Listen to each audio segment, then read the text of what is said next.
Voilà, salut. Alors cette vidéo devait être un stream et je viens de découvrir que on pouvait pas faire de stream sur YouTube si on n'avait pas 1000 abonnés. Donc je vous encourage à tous vous abonner.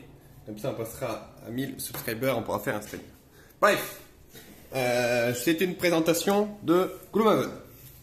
Donc voilà, je vais faire une partie d'un scénario. Je vais pas tout faire parce que c'est un peu long. Je vais présenter un peu les trucs, je vais expliquer succinctement les règles du jeu, les principales règles du jeu, et on va voir un peu ce qui fait que ce jeu est un grand jeu. Alors, hop là, donc en gros là, j'ai deux persos. Oula, j'ai le Crackheart, merde, il y avait des petits jetons dessus. Ah, bon bah il y en a un autre qui est parti, je sais pas où, c'est pas des jetons très importants. Le Crackheart, qui est lui, c'est un golem et tout. Normalement, il y a un petit truc élémentaire ici, mais sauf que lui, il est nul, du coup, il en a pas. C'est l'histoire.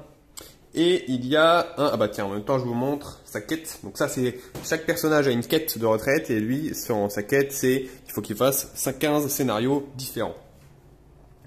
Hop, il a une petite fiche de perso qui est ici. Hop, vous pouvez voir, il y a tant d'XP, tant de gold, ça c'est son deck, ça je l'expliquerai juste après. Et ensuite, j'ai mon Mine Thief, qui est là, un petit rat et tout, bien cool, il y a du lore, si vous voulez lire. Donc voilà, donc lui c'est un peu mon DPS à distance, et lui c'est un peu mon au corps à corps, il fait du crowd control. Ce qui est assez sympathique. Là on a ces petits objets, lui je l'ai eu dans une quête avec une carte au trésor et tout, je suis bien content dans ma dernière campagne. L'objet a l'air d'être assez puissant. Et voilà. Ah oui, donc la quête, la fiche du Mine Thief est ici. Et vous pouvez voir qu'ici il y a des petits trucs cochés. Alors bah, je vais expliquer tout de suite ce que c'est, en expliquant un peu les règles du jeu, comment on combat. Donc je fais une simulation, bouf, on a le petit jeton. Ici je vais mettre un mob n'importe lequel. Je mets mon petit mob, pif. Et donc ça c'est un élémentaire devant. Peut-être que pour vous c'est plus simple si je les mets comme ça. Ouais, bon, je verrai. Pour l'instant, je vais faire comme ça. Mon élémentaire devant. Et comment va se passer un tour? En gros, je vais prendre... Ah, j'ai trouvé le deuxième petit pion. Quand tu mets un monstre sur le plateau, donc ça, c'est avec le scénario, le livret de scénario, hop, tu sais comment setup ta map. Tu prends la carte du démon. Et ça, c'est méga ingénieux. Peut-être... niveau praticité, bon voilà, mais c'est pas grave, c'est assez cool. Donc il y a la carte du démon. Tu as tous les niveaux, donc niveau 0, 1, 2, 3 jusqu'à 7. Et ensuite, donc moi pour ce scénario je vais le mettre niveau 3 parce que c'est le niveau de scénario que j'ai choisi. C'est en fonction de ton nombre de niveaux, en fonction de la difficulté que tu veux, en fonction si tu joues tout seul ou pas, il y a un truc qui te dit comment choisir. Hop. Alors c'est pas toujours facile à baquer. Et du coup tu ne vois plus que les stats qui te sont nécessaires. Donc ça c'est le monstre normal et ça c'est le monstre en mode élite. On peut voir que le monstre il vole aussi parce qu'il y a une petite selle. Ça va faire chier parce que du coup je vais pas pouvoir le balancer dans les pièges. Hop, je le pose là.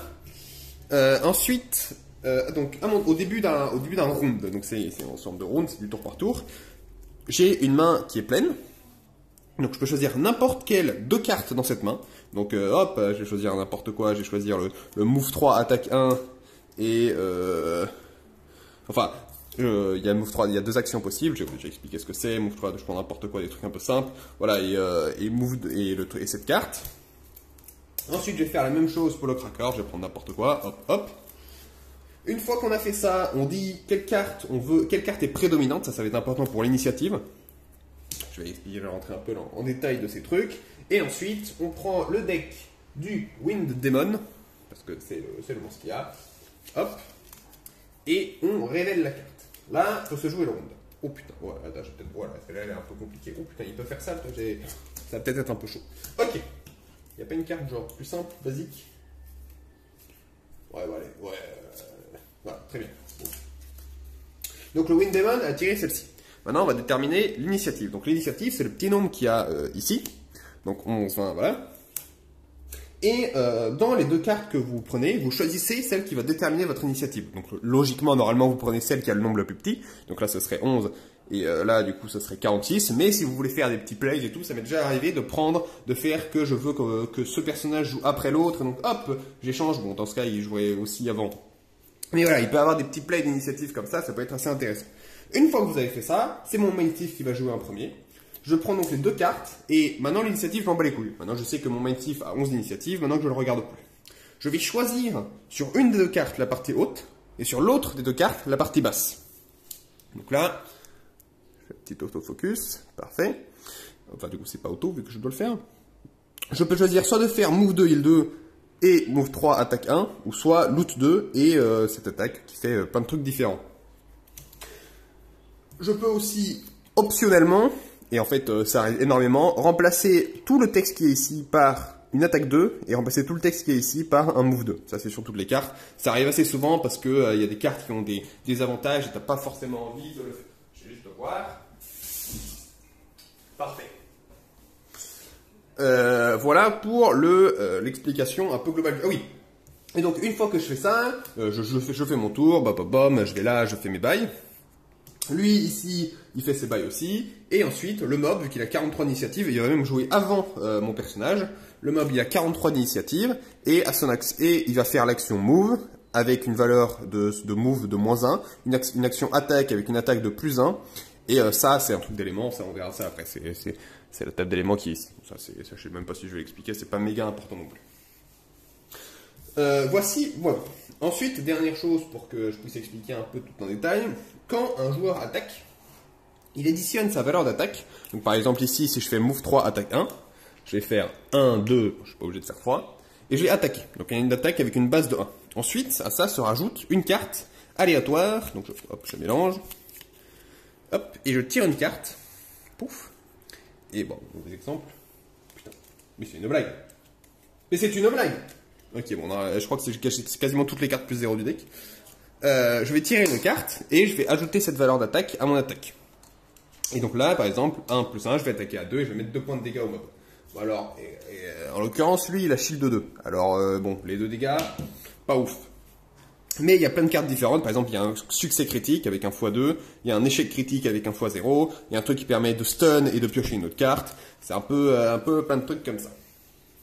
Voilà, maintenant, la présentation globale du combat. Maintenant, j'ai un peu présenté aussi les personnages.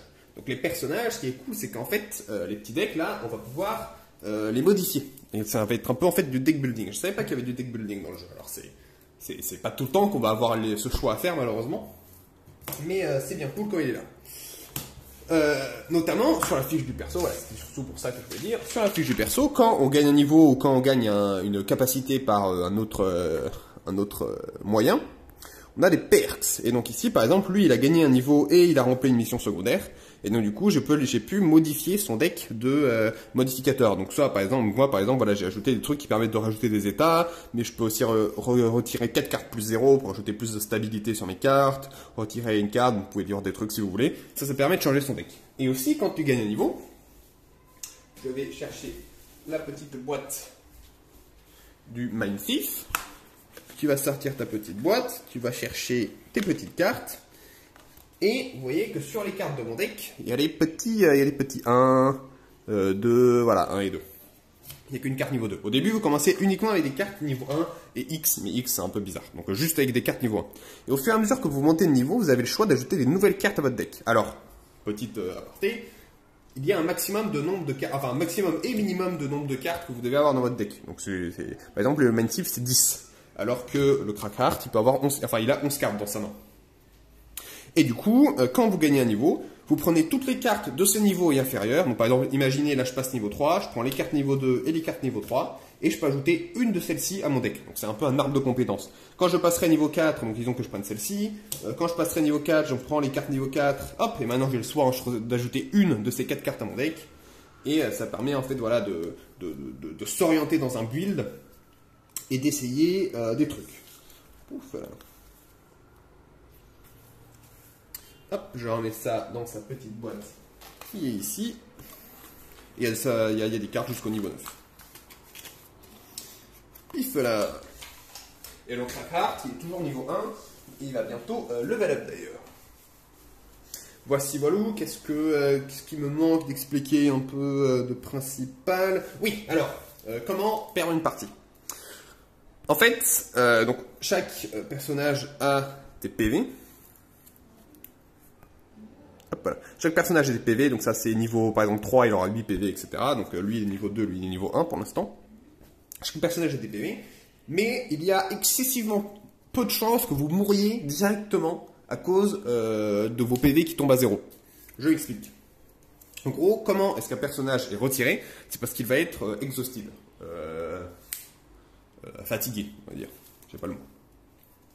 Donc, vous jouez, voilà, je vais faire un exemple, vous jouez vos 2 cartes vont dans votre pile de discard, donc à gauche de votre plateau, puis vous rejouez 2 cartes, elles vont dans votre pile de discard, vous rejouez 2 cartes, etc. Et une fois que vous avez plus de cartes dans votre main, ou vous pouvez même le faire avant, vous pouvez choisir 2 actions différentes. Soit vous prenez un short rest. Donc short rest, vous prenez tout, hop là, vous prenez une carte, pif, et vous la mettez dans votre pile lost. Quand elle est dans la pile Lost, tu la récupères qu'à la fin du scénario. C'est-à-dire qu'il y a très peu de chances que tu la récupères. Il y a parfois des cartes qui te disent prends des trucs de Lost, mais j'en ai pas encore vu pour l'instant. Et donc, vous allez continuer tout le scénario avec cette carte au moins, etc., etc., jusqu'à ce que, voilà. Vous pouvez optionnellement, si vous n'aimez pas la carte, vous pouvez prendre un dommage et la remplacer. Bon, ça, je l'ai fait quelques fois. Et la deuxième option qui est possible, c'est de faire un long rest. Donc, la différence entre le long rest et le short rest, c'est que le long rest, ça te prend un tour entier. Donc tu remplaces ton tour par long rest, alors que le short rest, tu fais à la fin de ton tour. Mais l'avantage du short rest, c'est que tu prends ta pile discard et tu choisis quelle carte tu veux enlever. Pouf. Et en plus aussi, tu récupères 2 PV, ce qui est sympathique. Et tu refresh tes objets qui ont été utilisés. Donc vraiment, long rest, c'est le bon. Il faut essayer de toujours faire des long rest au lieu de short rest.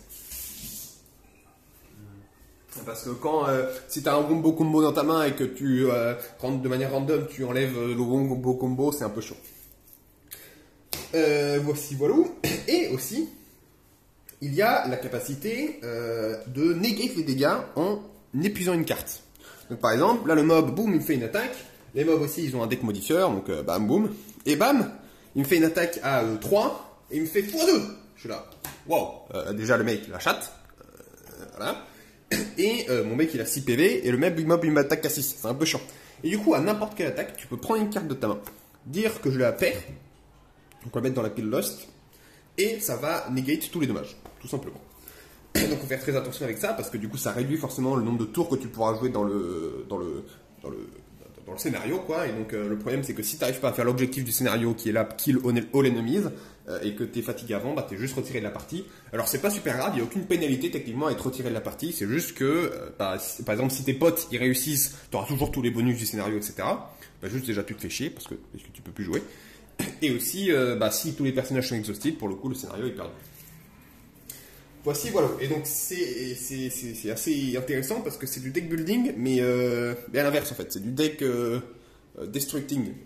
Parce que plus tu avances, plus tu dois faire des choix sur quoi enlever de ta main en fonction de la situation. Donc voilà, par exemple, si je vois qu'il y a beaucoup de mobs qui génèrent du froid, bah tiens, je vais enlever les cartes qui génèrent de l'élément froid. Je vais enlever la carte aussi qui, moi, génère de l'élément froid parce que j'ai envie de l'utiliser, l'élément froid, etc. Bon, c'est plein de petits trucs, c'est assez intéressant, ça change souvent.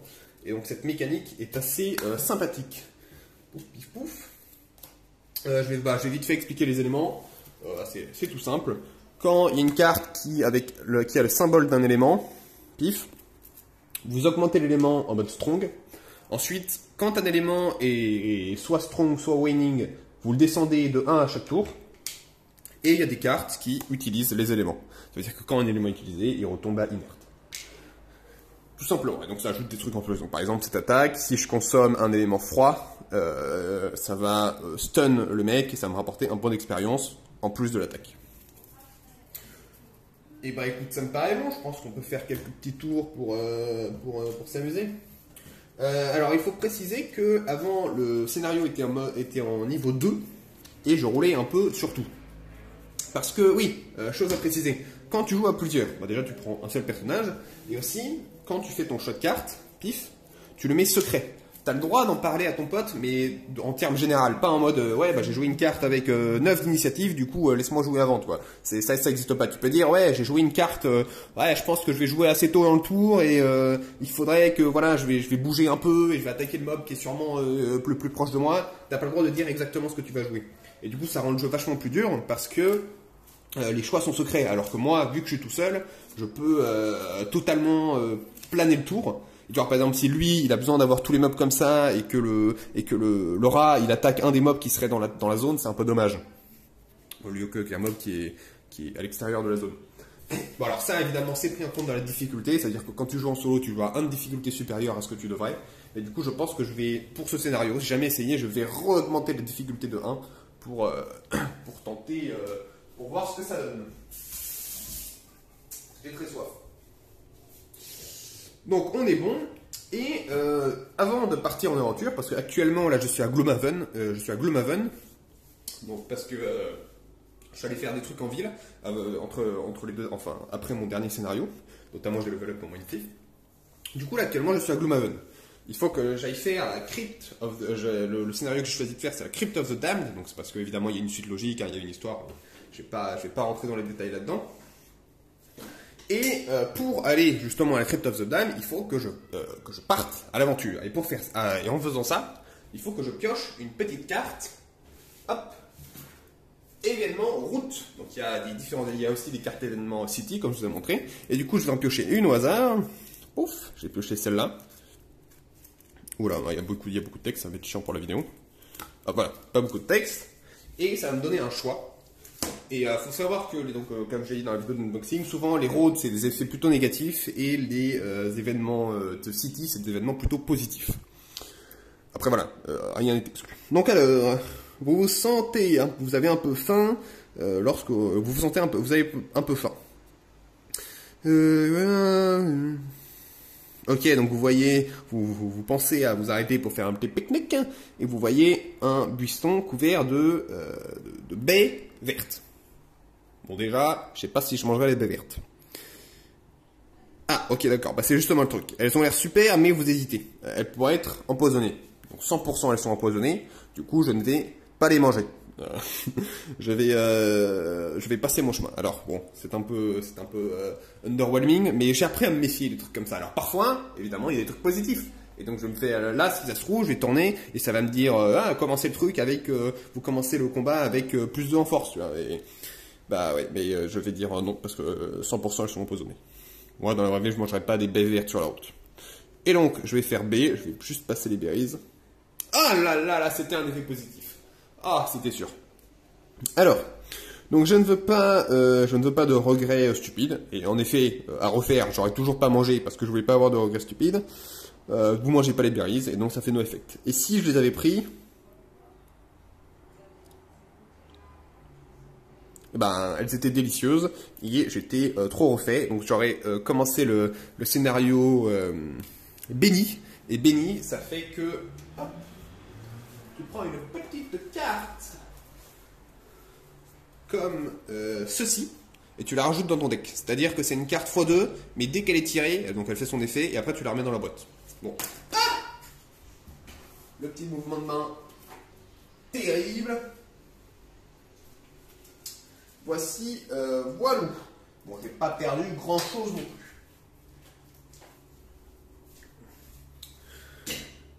Très bien.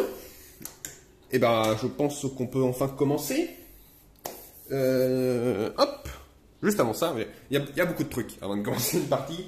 Ça, derrière ça, bon, c'est un peu un des défauts du jeu, mais qui peut être corrigé. Je vous l'explique dans 2 secondes.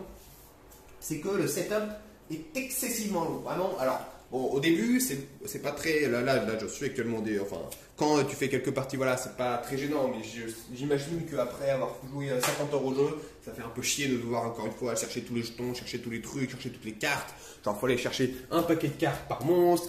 En plus, c'est pas trié dans la boîte de base. Ensuite, il faut aller chercher une petite carte comme ça par monstre. Ensuite, il faut aller chercher les modifiateurs. Voilà, c'est assez long, mais bon, c'est la vie. Ok.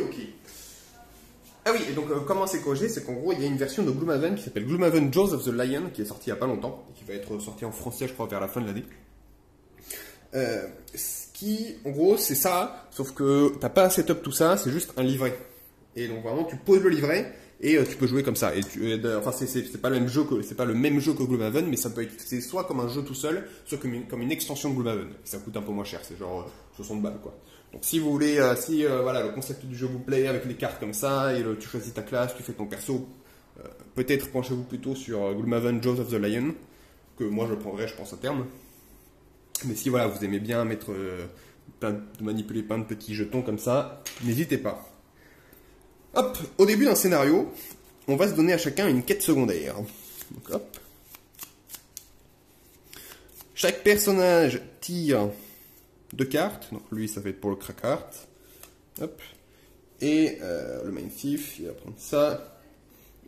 Et ça. Donc on va voir le main thief d'abord.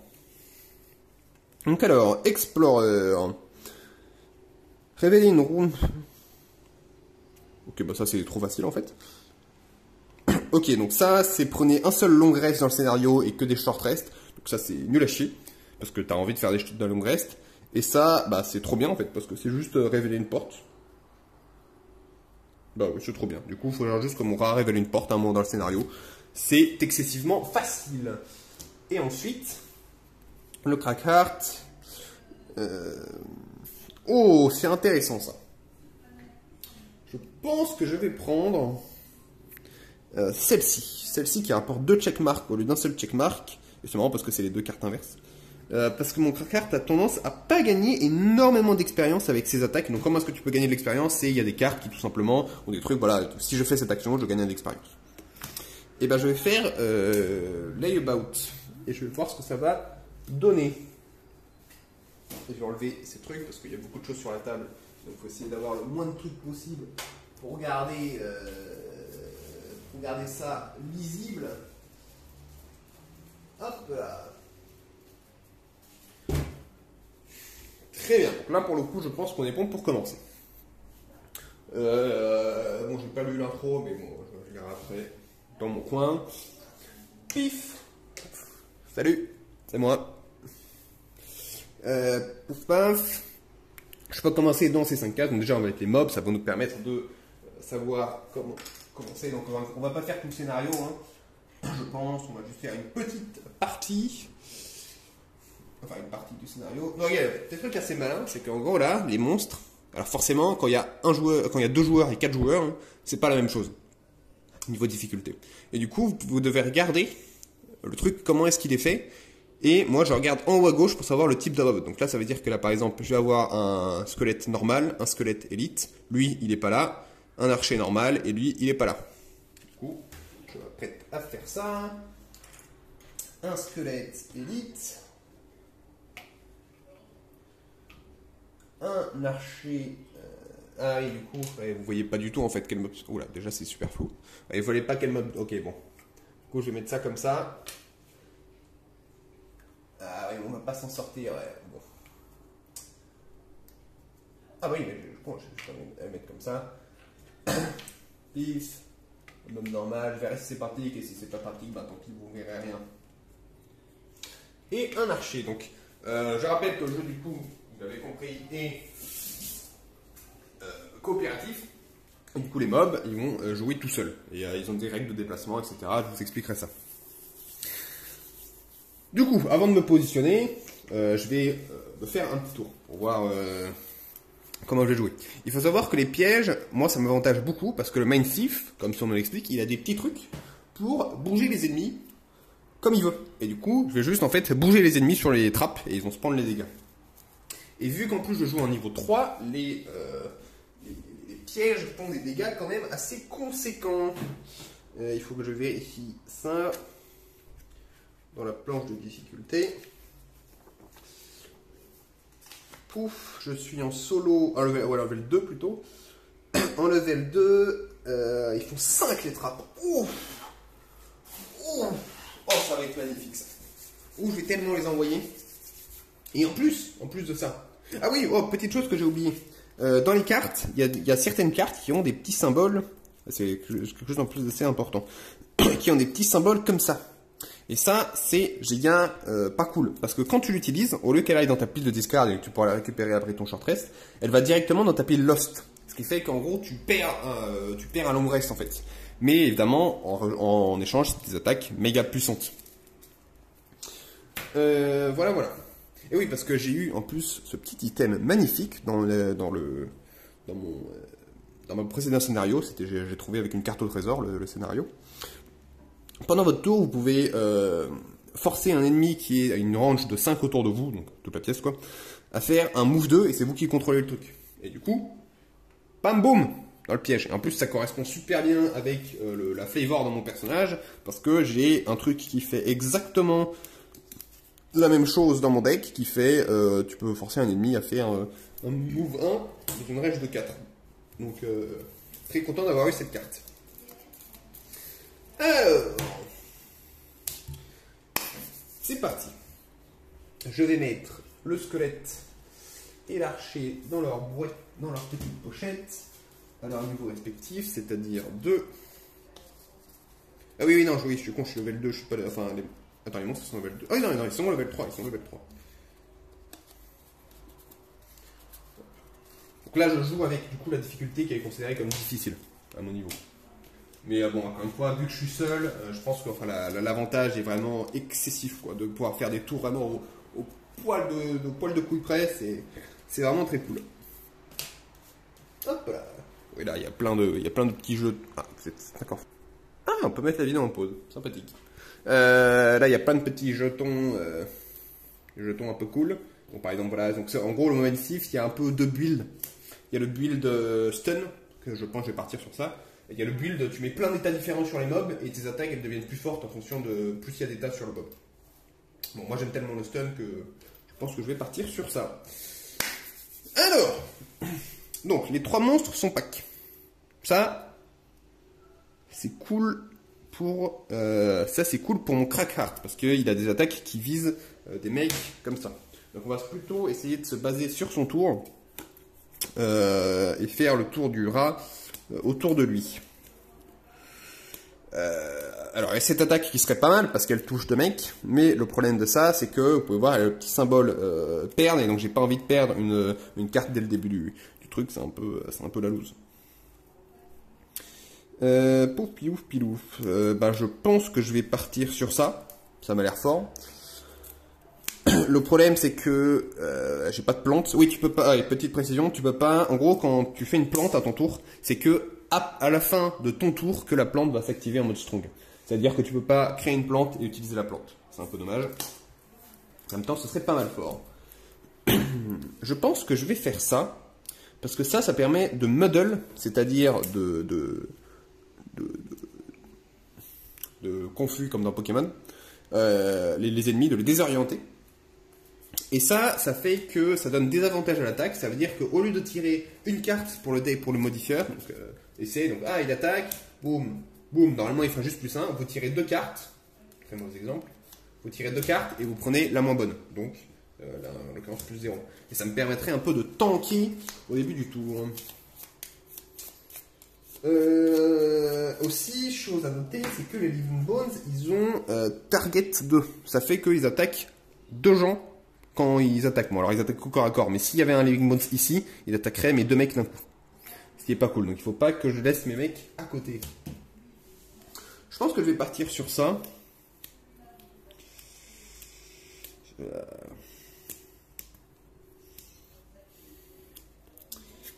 Qu'est-ce que je vais faire? Ok. Petite, je rajoute des petites règles un peu. Enfin, je vous informe de règles. Quand vous faites une attaque au corps à corps à distance, une attaque à distance et que vous êtes au corps à corps avec le mob, vous gagnez des avantages sur l'attaque. C'est-à-dire que, c'est comme je disais, vous tirez 2 et vous prenez la moins bonne. À savoir. Je pense que ce que je vais faire, c'est ça. Alors. Ouais, bon, il y a un petit problème malheureusement avec ça, mais.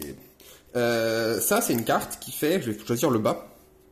Sur les 6 prochaines attaques que tu te prends, tu gagnes Retaliate 2. Donc Retaliate, c'est les épines. C'est-à-dire que quand on t'attaque, tu mets 2 en retour.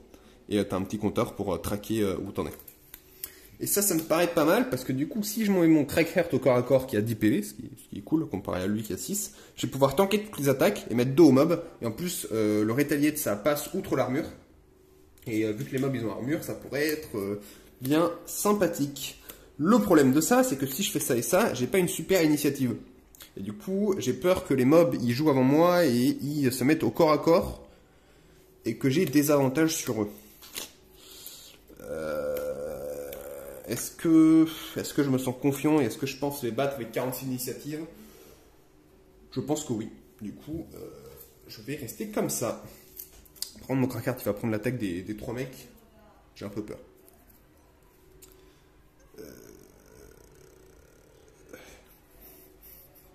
Ils ont combien de mouvements les os? Ils ont 3, ça veut dire que les mecs peuvent faire ça, ça et attaquer mes 2 mecs.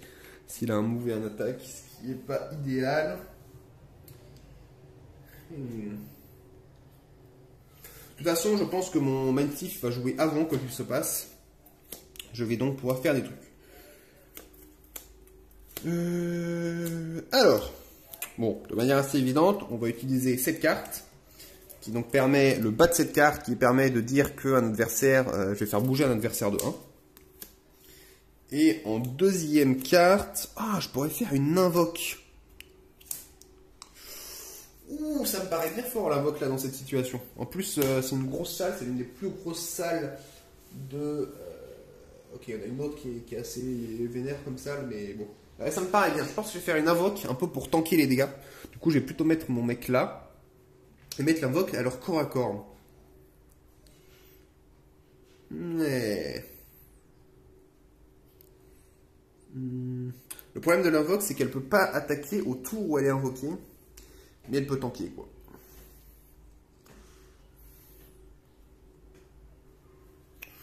Après, si je pars comme ça, mes mecs, ils seront pas côte à côte.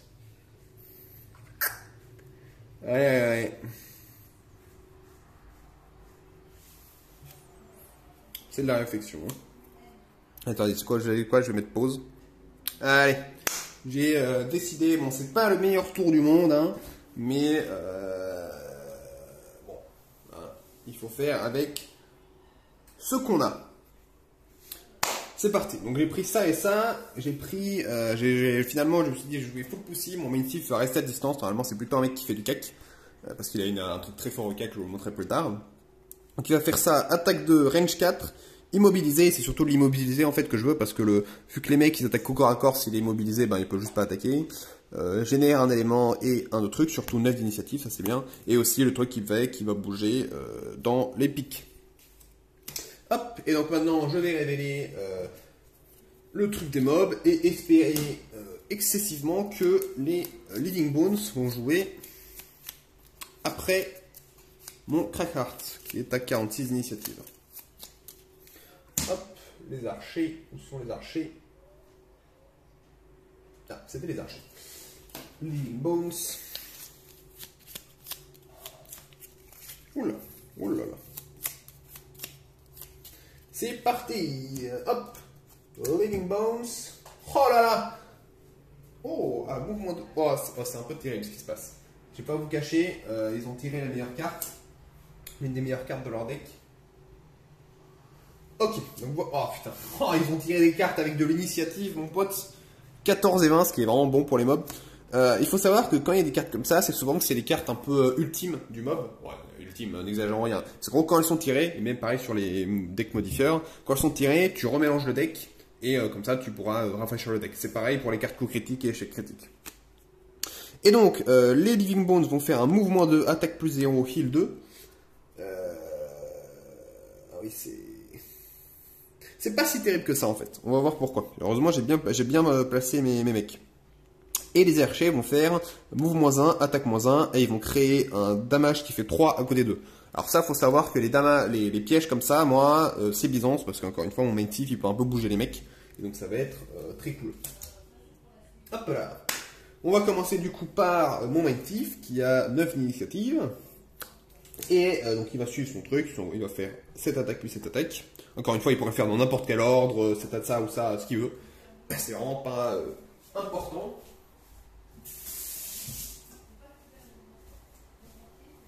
Et c'est parti. Du coup, je vais faire une attaque. J'ai immobilisé l'élite forcément parce que il attaque plus. Du coup, c'est parti. Je ne choisis pas d'utiliser d'objet parce que je peux pas vraiment utiliser un objet à l'heure actuelle. Ah, oula non. J'ai failli faire une grave erreur. Je vais d'abord faire ça parce que sinon, s'il est immobilisé, il pourra plus bouger après. Ce qui serait quand même assez dommage. Du coup, tout simplement, je vais faire cette attaque. Il va aller sur le piège et il va se prendre 4 de dommages. les pièges ignorent. Enfin, certes, il a de l'armure, mais c'est que les attaques qui peuvent être négées par l'armure.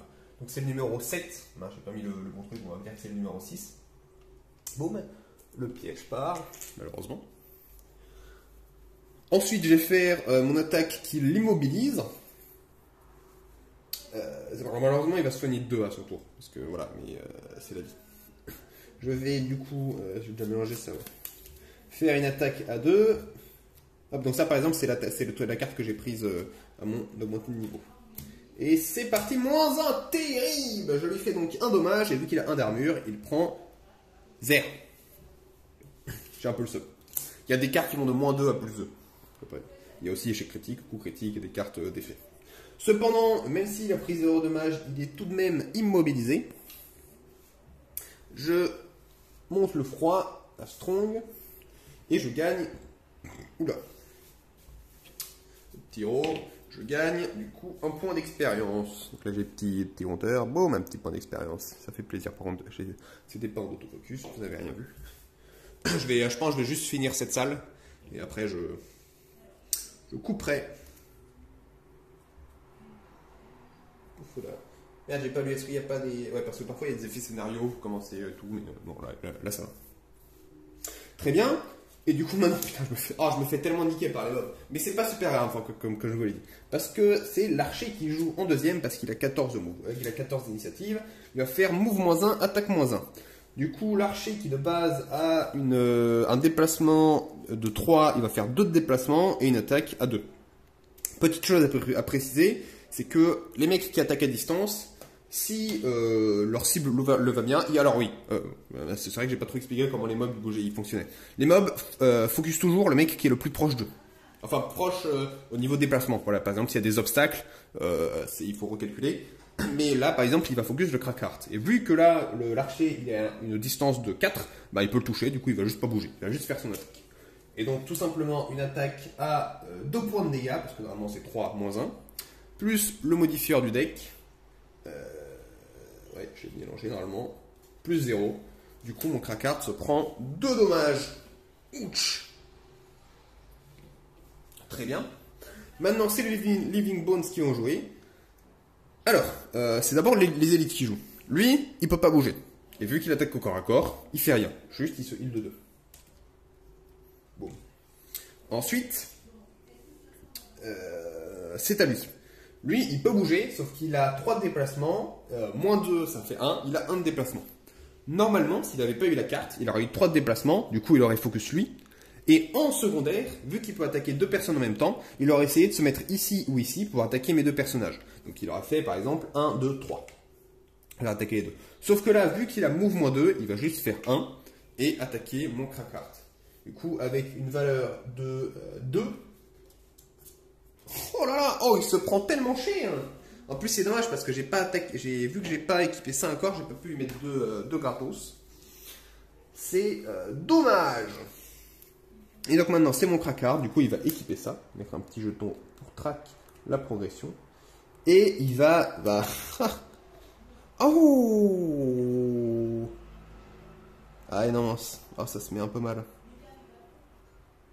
Ouais, j'aurais pu changer en fait d'avis et faire ça et ça. Mais malheureusement, ils sont vraiment pas bien mis.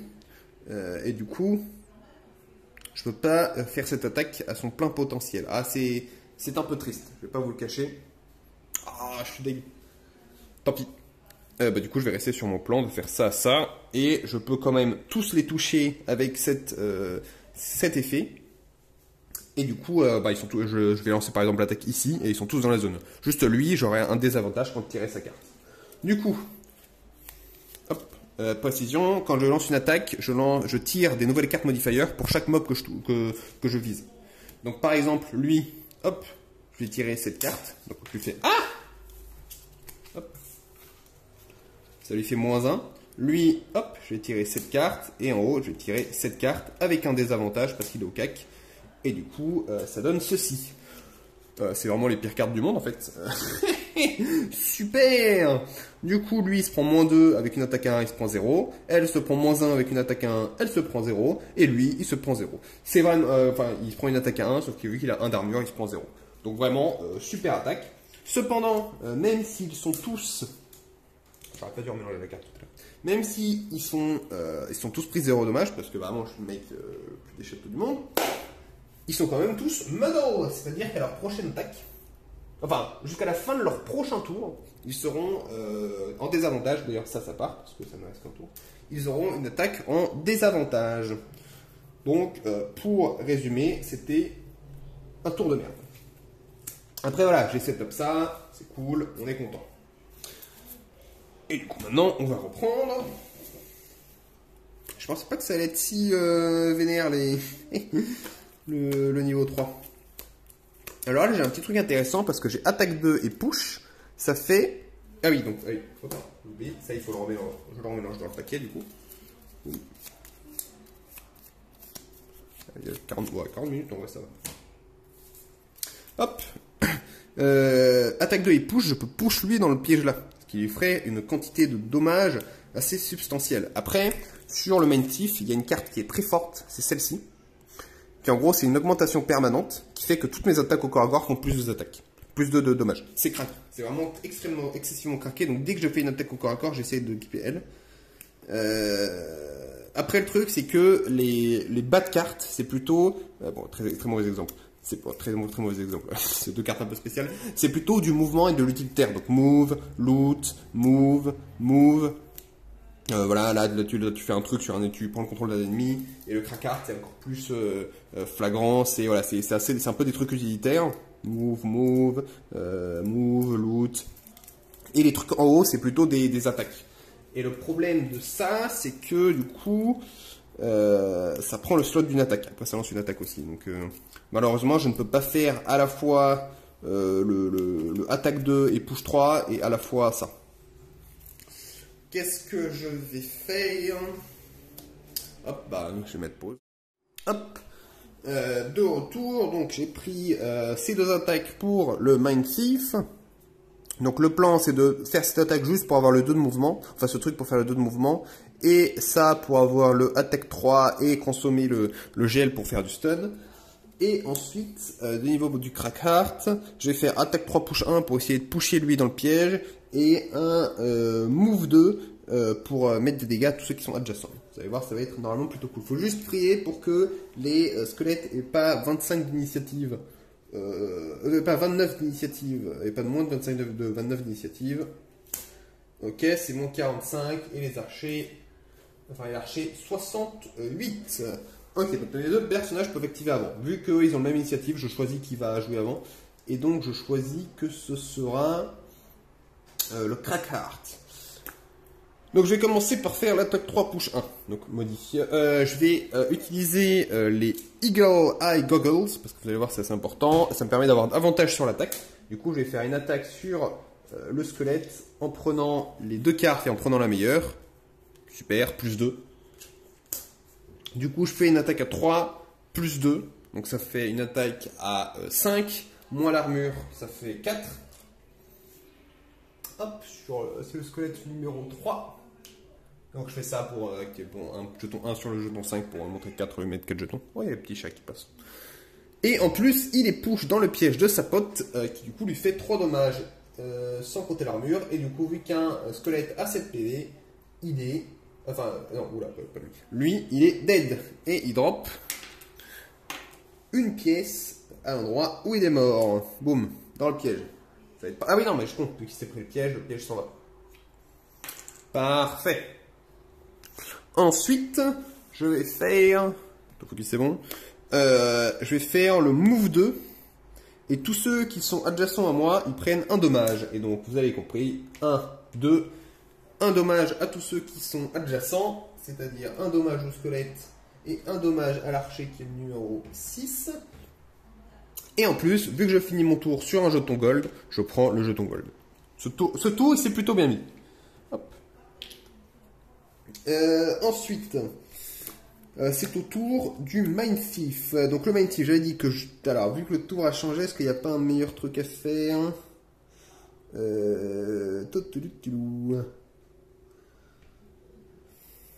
Ouais, non, ça me paraît bien. En plus, j'ai pas envie de faire ça parce que ça me ferait perdre la carte.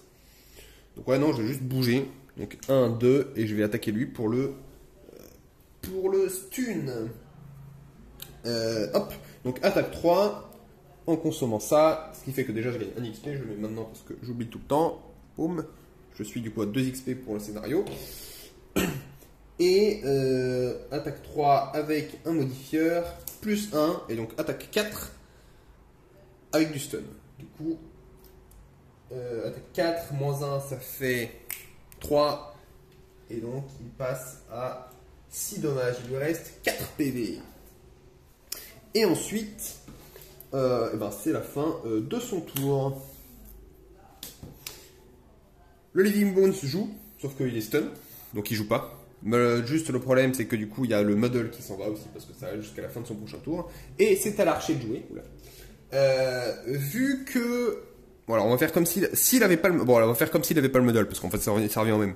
C'est juste que là, vu qu'il est au cac, s'il attaque maintenant au corps à corps, il attaquerait en désavantage, parce que c'est une attaque à distance, l'archer, et qu'il est au cac. Et du coup, il va juste bouger, s'éloigner le plus possible s'éloigner du joueur, juste pour qu'il n'ait pas de désavantage. Du coup, il va juste s'éloigner de 1, pas dans la direction que je veux, je peux même le choisir pour m'arranger. Bon, je vais mettre là, il a l'air de filer là. Et c'est parti pour faire une attaque, du coup, en plus 1, une attaque plus 1, c'est-à-dire qu'il attaque à 4, moins 1. Ça, donc il attaque à 3 le Crack Heart, qui passe du coup, est-ce que je... Ouais, et ben du coup, je vais consumer une carte pour ne pas prendre les dommages, parce que sinon je passerai à 2 sur 10, et ça mettrait 200 ans à me récupérer. Ah, quoique... Presque, il me reste du heal. J'ai du heal. J'ai plus que 2 de heal. Ouais, non, vas-y, je vais consommer. Est-ce qu'il y a une carte que j'aime pas trop? Ouais, celle-là, allez. Boum. De toute façon, j'aurais fini par la consumer, parce que ça, c'est de la merde. Et ça, c'est bien, mais ça consume la carte. Donc, ma foi... Ok, tranquille, le chat, c'est assis sur mon fauteuil. Donc, j'étais debout. Et donc, je consomme cette carte pour ne prendre 0 dommage. Et c'est rebelote. Maintenant, ça devrait être fini à ce tour. Le mec, il lui reste plus que 4 PV. À l'archer, il reste quand même pas mal de trucs. Je pense qu'il va être temps d'équiper cette super carte, du coup celle que je vous ai dit qui augmente de 2 dégâts à toutes les attaques qu'on fait au cac. Et il me faudrait une carte qui se joue assez tôt. Je vais voir d'abord ce que fait mon Crack Heart. Bah, vous savez quoi, je reviens comme d'hab et je vous dis ce que je fais. Ok, je pense que je suis bon. Du coup, pour Laura, le game plan, si c'est pas disrupt par les initiatives, c'est de faire... Bon, alors lui, il a 8 d'init, du coup, je pense qu'il est quasiment sûr de commencer en premier. C'est d'attaquer et de stun lui, parce que je suis pas sûr de le tuer. Et de faire ça qui me permet de faire une attaque avec plus d'attaque. Et c'est un peu un enchantement, en gros. Donc ça, c'est cool. Si j'ai de la chance après sur le tir, je pourrais le tuer. Tiens, during en mêlée attaque. Ouh, c'est intéressant ça. Ok, je note. Vous allez voir.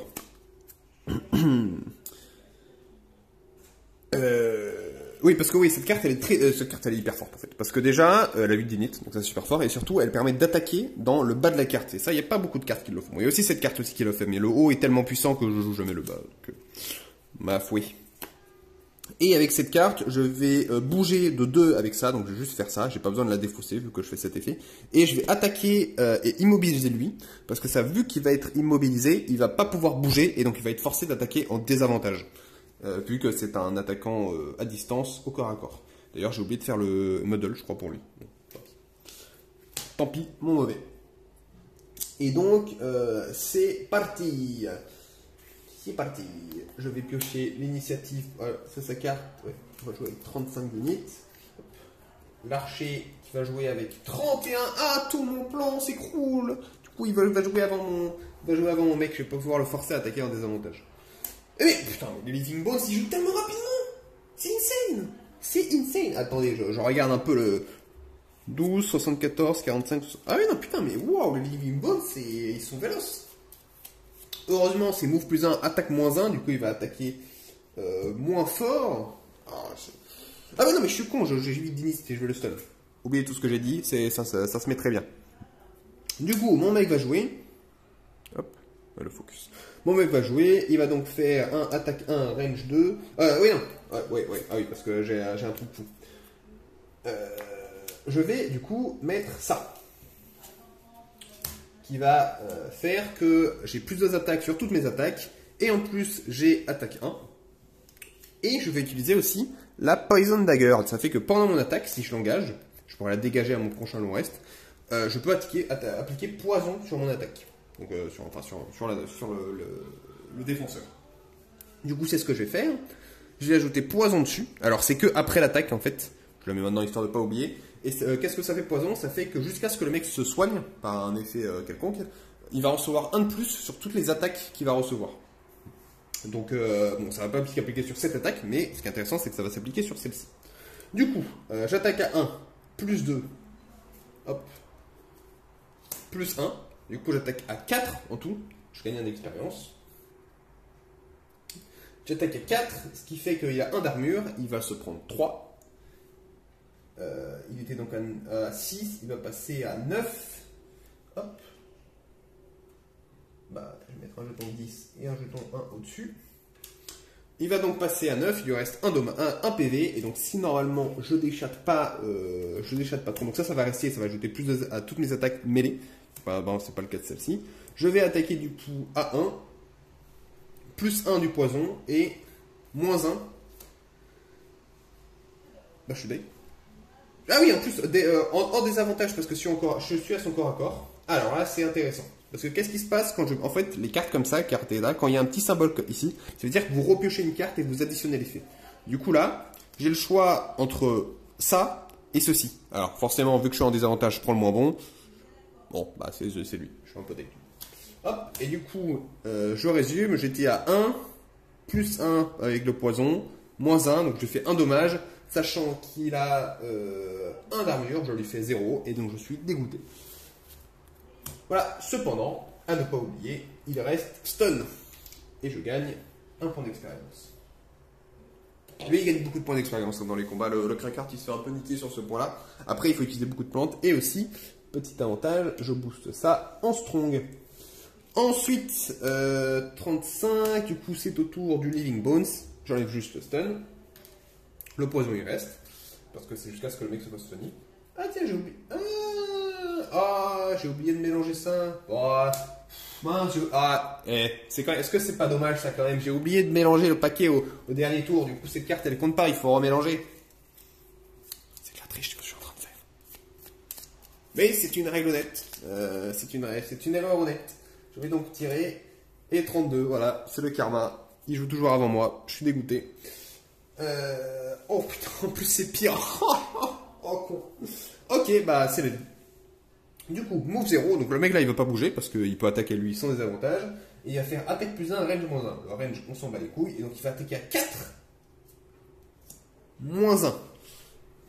Bon, et bah. Oh, ça me fait excessivement chier tout ça. Ah, mince. J'ai oublié de... Ah. Mince, c'est quelle carte qui était ici? Je l'ai confondu, je crois. Ah non, mais je suis un connard. Elle était là. Je vais mettre une... Oh, ça me fait turbo chier, putain. C'est soit une carte de sa main, soit 2 cartes de sa défausse. Mais jamais de la vie, je mets 2 cartes de ma défausse. C'est trop de value perdu.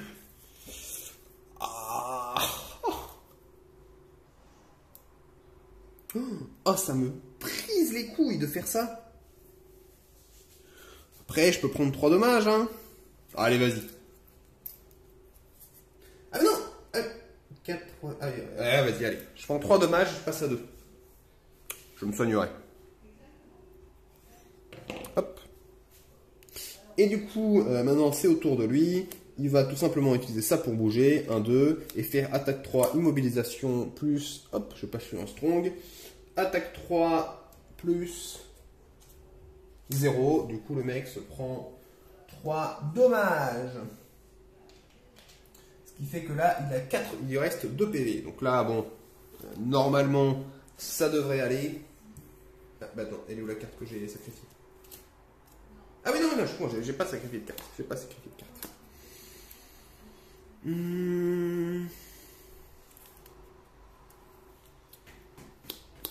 Okidoki. Hop là, donc, pouf. Je vais faire ceci. Hop. je vais me laisser parce que là, vraiment, mon Crackheart, il a pas une super initiative et j'ai pas envie qu'il se fasse attaquer. Du coup, je vais faire que mon mec, il va pouvoir avoir 2 cibles potentielles. Donc, je vais faire le move 4 et le attaque 2. Ce qui fait que à tout moment, le mec qui joue en premier, je pourrais faire 1, 2, 3, 4, je peux atteindre les deux, quoi. Et le mec, il veut juste faire une attaque standard à distance. Donc, je révèle le paquet. Oh, l'archer à 31, il joue avant. Faut pas que l'autre il joue avant aussi. Ok, c'est bon. Du coup, normalement, les deux devraient être dead à ce tour. C'est parti. Pouf là. Du coup, c'est lui qui joue en premier. Du coup, j'ai envie de tuer l'archer pour pas qu'il joue à mon Crackheart. Je vais faire 1, 2, 3, 4. Et je vais faire attaque 2 plus 2 sur l'archer.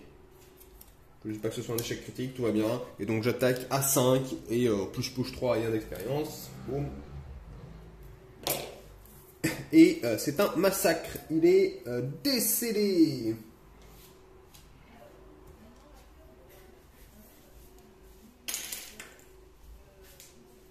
Boum. Et il y a une petite pièce qui tombe. Et ensuite, c'est mon Crackheart qui va jouer. Du coup, qu'est-ce qu'il peut faire? Il va se heal de 2. Hop. Il passe à 4. Et il va faire une attaque 3, range 3, en augmentant l'herbe. Hop. Du coup, attaque 3, pif. Attaque 3 moins 1, du coup il fait que 2 dégâts, plus 1 dégât avec l'acide, enfin avec le poison, ce qui fait que le Living Bones meurt. Et il laisse une pièce. Très bien. Bon alors ça a été assez long, normalement c'est plus rapide, parce que je suis là, voilà, j'ai pas besoin de parler, je joue, pif paf pif pof, j'ai tous mes trucs. Mais voilà, c'est une présentation assez cool. Si j'allais évidemment dans le salle, il y aurait tous les mobs de la nouvelle salle qui allaient être révélés. Mais je vais faire ça de mon côté. Petit sneak peek, il y aura eu des... C'est vrai que là les mobs n'ont pas été ouf, mais après il y aura eu des Wind Demon et des Earth Demon. Vous ratez ça, c'est pas grave, je vous conseille d'acheter le jeu. Pouf! Mon petit setup, c'était une lampe avec des livres de cuisine ici pour tenir le trépied. Et voilà, dites-moi si vous avez envie de voir plus, même si bon, c'était un peu long malheureusement. C'est bien cool. À préciser que ces trucs sont pas dans le jeu, je les ai pris de Donjons et Dragons. Et il y a des petits coffres que j'ouvrirai quand j'arriverai dans ces salles. Si, évidemment, j'ai réussi à finir le scénario et que je ne suis pas exhausted avant la fin. Allez, ciao.